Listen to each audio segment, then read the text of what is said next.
పిల్లలు ఎలా ఉన్నారు? బాగున్నారా? నేను బాగున్నా. ఈరోజు ఇంకొక కథ చెప్పుకుందామా? అడవిలో జంతువులు కూడా ఎంత ఐకమత్యంగా ఉన్నాయో ఈ కథ ద్వారా తెలుసుకుందాం పిల్లలు. రండి, అందరూ సైలెంట్గా కూర్చుంటారా మరి? పిల్లలు, మీకు ఇంకొక మాట చెప్పనా? ఆకుకూరలు తినడం మన ఆరోగ్యానికి చాలా మంచిది. ఆకుకూరలు బాగా తినండి పిల్లలు. ఓకేనా? కథ స్టార్ట్ చేద్దామా ఇంకా? ఒక అరణ్యం ఉన్నిందంట పిల్లలు. ఆ అరణ్యం అంటే అడవే కదా. అడవిలో జంతువులంతే ఐకమత్యంగా ఉన్నాయంట. ఆ అడవిలో సింహం కదా పిల్లలు, రాజు సింహం ఆయన్ని జంతువులతో కలిసి సరదాగా ఆడుకుంటూ మాట్లాడుకుంటూ కబుర్లు చెప్పుకుంటూ ఎంతో హ్యాపీగా ఉన్నాయంట. ఒకరోజు ఏం జరిగిందంటే ఆ అడవి మీదకి వేటగాళ్ళు నిఘా పెట్టారంట. ఈ అడవిలో జంతువులు చాలా ఈజీగా పట్టుకోవచ్చు, మనం ఈ అడవిలో వెళ్దాం అనేసి ప్లాన్ తోటి వాళ్ళు అడవిలోకి వస్తారనమాట. ఒక పథకం ప్రకారం గన్ను అవన్నీ తీసుకొని గుడారాలు వేసుకొని ఏం తెలియనట్టు చూడ్డానికి వస్తారు పిల్లలు. వచ్చినప్పుడు ఏం చేస్తుందంటే వాళ్ళందరూ ఒక పథకం వేసుకుంటారు.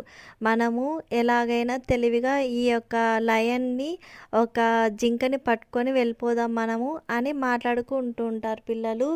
ఈ మాట్లాడుకుంటూ ఉంటే ఒక గద్ద వింటుందన్నమాట. ఓహో, ఈ అడవిలో వీళ్ళు ఈ ప్లాన్ వేశారా, నేను వెళ్ళి ఇప్పుడే చెప్తాను రాజుగారికి అని వేసి ఆ గద్ద వెళ్ళేసి చెప్తుంది, రాజా రాజా, మిమ్మల్ని ఇంకా జింకని పట్టుకోవాలని వేటగాళ్ళు ప్లాన్తో పెద్ద పెద్ద గన్నులతోటి వచ్చారు మహారాజా అని చెప్తుంది. అప్పుడు రాజు ఏమంటారు, అరే నేను రాజును కదా, నన్ను అంత ఈజీగా ఎవరు పట్టుకోరు, నా దగ్గర రావడానికే భయపడతారంటే, లేదు మహారాజా, వాళ్ళు చాలా పెద్ద ప్లాన్తో వచ్చారు, ఎందుకైనా మంచిది మీరు జాగ్రత్తగా ఉండండి అంటుంది గ్రద్ద. అప్పుడు ఉన్న జిత్తులు మారి నక్క ఉంది కదా, అది అంటుంది, సరే అయితే నేను ఒక ఐడియా చెప్తాను, దాని ప్రకారం మీరు చేయండి, అప్పుడు ఈజీ అవుతుంది అని చెప్తుంది అనమాట. అవునా, నీ ప్లాన్ ఏంటి చెప్పు అంటారు. నా ప్లాన్ ఏంటంటే ఏం లేదు, మీరు జింకను వేటాడుతున్నట్టుగా దాని వెనకాల పరిగెత్తు ఉండండి. మీరిద్దరు ఒకే దగ్గర ఉన్నది చూసి ఆ వేటాడే వాళ్ళు మీ ఇద్దరిని ఎలాగైనా పట్టుకోవచ్చని మీ దగ్గరకు వచ్చినప్పుడు మేమందరం వెనకాల వచ్చి ఆ వేటగాళ్ళు అన్నది రౌండ్ అప్ చేసేసి వాళ్ళని పట్టుకుంటాము మహారాజా అని నక్క చెప్తుంది. ఓ, ఈ ఐడియా బాగుంది, సరే ఇలాగా చేద్దాము అంటుంది లయను.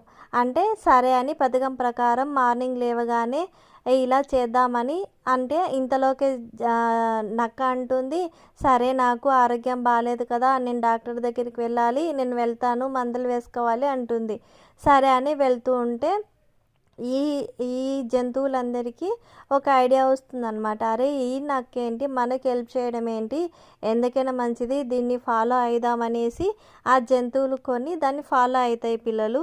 ఫాలో అయితే ఏం తెలుస్తుంది తెలుసా, అది వైద్యుడి దగ్గరికి పోకుండా నేరుగా ఆ యొక్క వేటగాళ్ళ దగ్గర పోయి వాళ్ళందరూ కూర్చొని మాట్లాడుతుంటే వాళ్ళ దగ్గర పోయి, మీకు ఒక సమాచారం తెచ్చాను, మీరు లయన్ని పట్టుకోవడానికి వచ్చారు కదా, మీకు ఒక మంచి ఉపాయం చెప్తాను అంటే, ఓ అవునా, ఇదే కదా అదృష్టం మా కాళ్ళ దగ్గరికి వచ్చింది అని వాళ్ళు ఎంతో సంతోషపడతారు.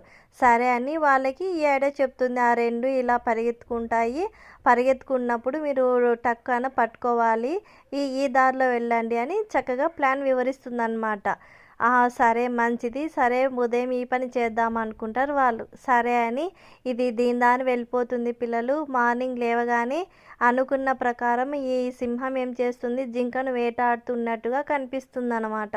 అప్పుడు పొదల్లో ఈ వేటగాళ్ళు పొంచి ఉంటారు కదా, వాళ్ళ ఇద్దరిని ఈ వేటగాళ్ళు దాడి చేసి, అరే ఎవరు తుపాకీ గన్నుతో కాల్చొద్దండి, వీటిని ప్రాణంతోనే పట్టుకోవాలి, ఏ హాని చేయొద్దని వార్నింగ్ ఇచ్చింటారు అనమాట. సరే అని అందరూ పట్టుకుంటారు. వాళ్ళు ఇదేమంటుందంటే లయను, అయ్యో మమ్మల్ని కాల్చొద్దు, మీతో పాటు మేము వస్తాము అని చెప్తుంది లయను. జింక కూడా నేను కూడా వస్తాను, నన్ను కాల్చకండి అంటుందన్నమాట. ఇంతలో జిత్తులు మారి నక్క వచ్చి, చూసారా నేను ఎంత ఈజీగా మీకు వీళ్ళిద్దరిని పట్టించేశానో అంటుంది. అరే నువ్వు ఇంత మోసం చేస్తావా, ఎందుకు ఇంత అన్యాయం చేసావా అని సింహం అడుగుతుందన్నమాట.